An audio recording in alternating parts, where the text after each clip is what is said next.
À la question de savoir si les prévenus sont coupables des faits infractionnels mis à leur charge, la Haute Cour militaire, à la majorité des voix des membres de sa composition, par scrutin secret, distinct et successif, la Haute Cour militaire a répondu comme suit. 1. Pour le député national Mwangachuchu Izi Edouard, oui, pour la détention illégale d'armes et munitions de guerre. Oui, pour la participation au mouvement insurrectionnel M23. Oui, pour la trahison. 2. Pour le commissaire supérieur, le commissaire principal, Mouchamaliwa Balike Robert. La Haute Cour répond non pour la violation de consigne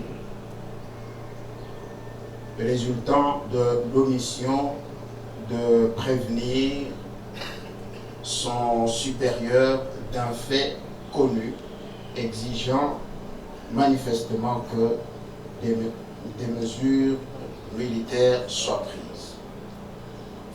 À celle de savoir s'il y a lieu d'accorder au prévenu Mwangachuchu Izi Edouard le bénéfice des circonstances atténuantes. À la majorité des voix des membres de sa composition, et par scrutin secret, la Haute Cour répond non. À la question de savoir s'il y a lieu de lui appliquer une peine, à la majorité des voix des membres de sa composition, et par scrutin secret, distinct et successif, la Haute Cour militaire répond par oui. En conséquence, statuons sur l'action publique.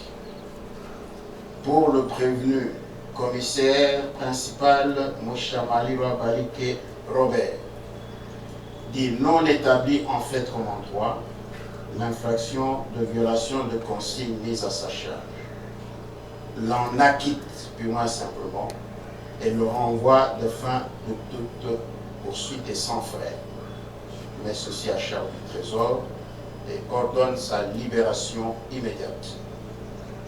Pour le prévenu, député national Mwangachuchu Izi Edouard, dit établi à charge de ce prévenu, la détention illégale d'armes et munitions de guerre,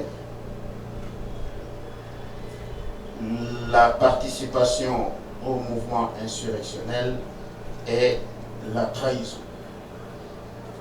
Le condamne en conséquence, sans admission des circonstances atténuantes, à 20 ans de servitude pénale principale pour port illégal, détention illégale d'armes et munitions de guerre, à la peine capitale pour participation au mouvement insurrectionnel M23, à la peine capitale pour trahison, faisant application de l'article 7 du Code pénal militaire, prononce la seule peine la plus forte, à savoir la peine capitale, c'est-à-dire la peine de mort.